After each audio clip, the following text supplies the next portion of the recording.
tinkling down. The shuttle just looked like it was alive and ready to go fly.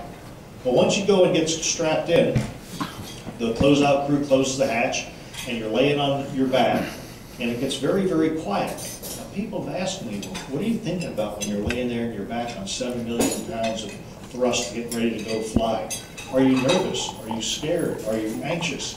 I can honestly tell you on both of my space flights, I fell asleep. It was the most peaceful time I've had in 3 years. I didn't have anybody asking me questions, telling me what to do, testing me, throwing emergency procedures at me. I didn't have any doctors poking me or probing me or looking at every orifice of my body or creating new ones. I mean, it was just a very, very peaceful time for me getting ready to go on that first space flight.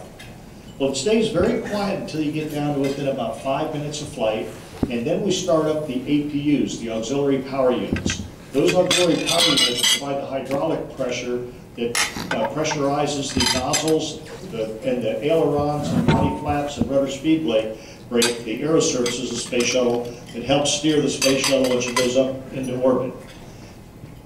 That takes place about 5 minutes before launch, and you can actually start hearing and feeling the space shuttle come alive. Well, then we get down to T-minus 7 seconds, and we light off the space shuttle main engines. Then it gets real, real loud. We light off the shuttle main engines 7 seconds before liftoff because we want to make sure that they can develop 100% thrust before we leave the pad. If they don't develop 100% thrust, the good news is we can shut them down, fix the problem, come back and fly another day. Unlike the solid rocket boosters, once you light those babies off, you're going for a ride. So what I have next here is what's going to take you through a launch from about T-minus 10 seconds until we get up off the solid rocket boosters and then onto main engine cutoff and into orbit. What you'll first see at T-minus 10 seconds is what we call the deluge system or the sound suppression system, where you have a bunch of water dumped on the pad to keep the energy from the noise from breaking the tiles off the back of the shuttle. Then there's the sparklers to burn up the excess fuel. Then we at T-minus 7 seconds, the main engines ignite, and boom, T0, there go the solid rocket boosters, and off to go into space. It's rough, it's loud, it's a neat ride. Even though it looks like a very slow ascent, we're already going over 100 miles an hour by the time we clear the top of the tower. As you can see, it's a rough ride inside, very loud, but very quickly you get past the speed of sound and you don't hear the rocket engines as much anymore. But now you hear the air coming down the outside of the shuttle on the rough tiles and the rough thermal blankets. But as quick as that noise builds up, it actually starts to get quiet again because now you're in the atmosphere so high, there's not the thick air to make that noise anymore.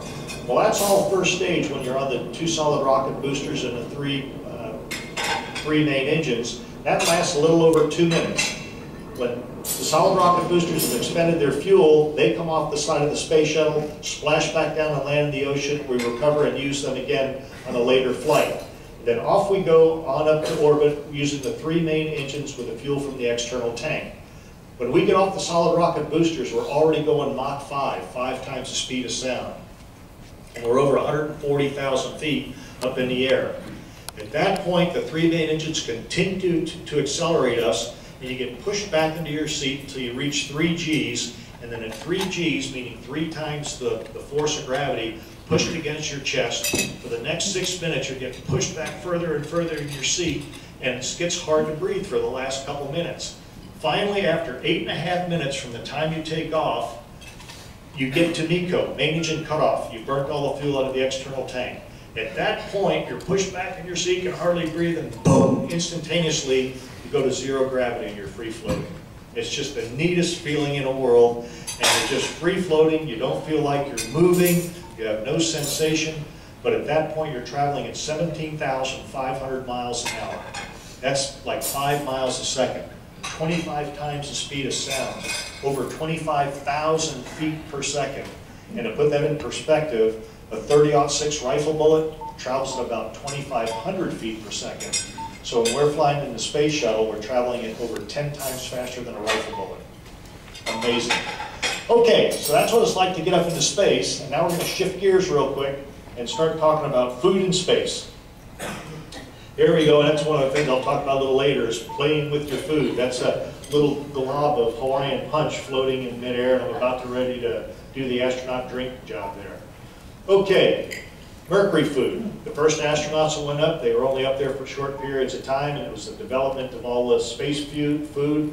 And you can see that what a nice cheese sandwich cube looks like, and fruitcake cubes. But everything was pretty much packaged like this, and just tubes to squirt into your mouth.